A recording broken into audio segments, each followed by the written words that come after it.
అయితే ఆల్రెడీ ఎవరైతే గద్వాలకు సంబంధించినటువంటి బాధితులు ఉన్నారో ఆ గద్వాల బాధితులందరూ కూడా ఆల్రెడీ సిసిఎస్ లో కంప్లైంట్ పెట్టడం జరిగింది. అక్కడ ఎఫ్ఐఆర్ అయిందని చెప్పి బాధితులు చెప్తున్నారు. అదే విధంగా నల్గొండ దేవరకొండకు సంబంధించినటువంటి బాధితులు ఎవరైతే ఉన్నారో వాళ్ళందరినీ కూడా మేము నిన్న డీజీపీ గారి దగ్గరికి తీసుకెళ్ళడం జరిగింది. డీజీపీ గారు సానుకూలంగా స్పందించారు. తప్పకుండా దీని మీద మేము ఉన్నతమైన విచారణ జరిగించి బాధితులకు న్యాయం చేసే దిశగా మేము సహకరిస్తామని అన్నారు. అదే విధంగా సీఎం గారు అపాయింట్మెంట్ కూడా ఉంది. ఆ అపాయింట్మెంట్ తర్వాత కూడా సీఎం గారిని కలిసి సిట్ లాంటి ఒక మంచి ఉన్నత విచారణ సంస్థను ఏర్పాటు చేయమని చెప్పేసి అడగడం జరుగుతుంది.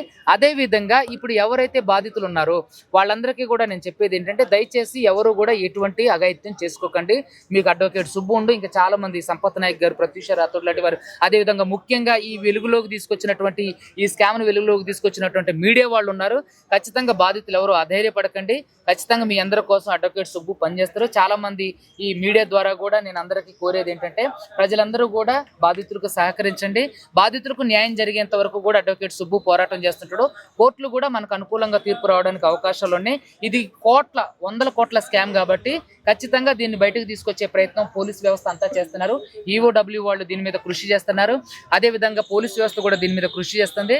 నిన్న వెళ్ళినప్పుడు డీజీపీ గారు కూడా సానుకూలంగా స్పందించారు.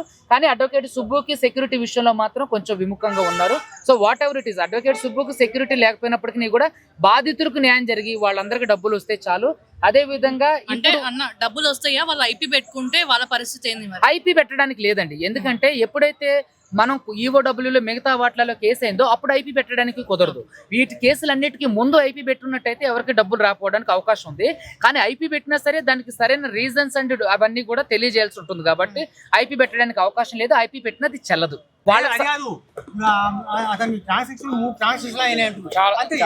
అయితే వాస్తవానికి ఈ ఆస్తులన్నీ ఎవరండి, మాకైతే అది తెలీదు. పోలీసులు ఇన్వెస్టిగేషన్ అండర్ గోయింగ్, వాళ్ళంతా చేస్తున్నారు. అది ఇవ్వాల్సింది పోలీసులు. అడ్వకేట్ గా నేను చేయాల్సింది కోర్టులో పని. మీ అందరికీ తెలుసు. ఇప్పుడు వాళ్ళు ఎన్ని ఆస్తులు కూడబెట్టారు, ఏవన్నీ చేశారనేవి అన్ని కూడా ఆల్రెడీ మనకి ఏదైతే ఈఓడబ్ల్యూలో ఉన్నటువంటి కాపీ ఉందో ఈఓడబ్ల్యూ కాపీలో నేను ఆల్రెడీ ఇప్పుడు మీడియాకి ఇచ్చాను.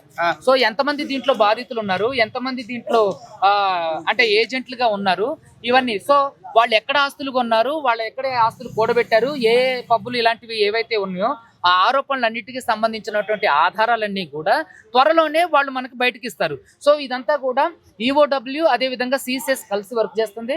డీజీపీ గారు కూడా మనకు సానుకూలంగా స్పందించారు. బాధితులకు సంబంధించినటువంటి ఒక్క రూపాయి కూడా ఎక్కడికి పోకోకుండా దాన్ని కోర్టుకి వాళ్ళ ప్రాపర్టీని అటాచ్ చేసే బాధ్యత మేము తీసుకుంటాం. అదేవిధంగా పోలీసుల వ్యవస్థ మీద ఆ విధంగా మేము తీసుకురావడానికి ప్రెషర్ పెడతాం. వాళ్ళ ఆస్తులన్నింటినీ కూడా మనం అటాచ్ చేస్తేనే ఇక్కడ ఉన్నటువంటి బాధితులందరికీ కూడా న్యాయం జరగడానికి అవకాశం ఉంది. సో కాబట్టి ఆ ఆస్తులన్నింటినీ కూడా అటాచ్ చేయించడానికి కూడా ప్రయత్నం చేస్తున్నాం. ఇంకొకటి, పోలీసు ప్రవర్తించిన తీరుపైన కూడా ఆఫ్టర్ వెకేషన్ తర్వాత జడ్జిమెంట్ ఉంది. సో దాంట్లో కూడా ఎవరైతే పంజగుట్ట సిఏ రామకృష్ణ గారు ఉన్నారో ఆయన మీద కూడా చర్యలు తీసుకోవడానికి అవకాశం ఉంది.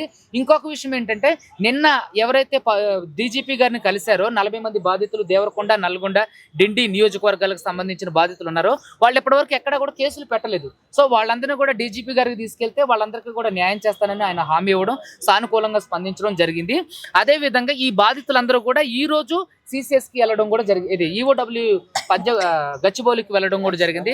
తప్పకుండా ఇదేంటంటే ఇది కొంచెం లాంగ్ ప్రాసెస్ కాబట్టి దీంట్లో పోలీసు వ్యవస్థ కానివ్వండి, ప్రభుత్వాలు కానివ్వండి తక్షణమే స్పందించి ఏదన్నా ఒక ఉన్నత విచారణ సంస్థని కానివ్వండి, ఒక ఇండిపెండెంట్ ఏజెన్సీకి కానీ ఇచ్చినప్పుడు, లేదంటే తెలంగాణ రాష్ట్రంలో ఉన్నటువంటి న్యాయమూర్తితో సంబంధించి ఒక సిట్టింగ్ జడ్జితో ఇచ్చినట్లయితే ఒక విచారణ కమిటీ వేస్తే ఖచ్చితంగా దీంట్లో న్యాయం జరగడానికి అవకాశం ఉంది.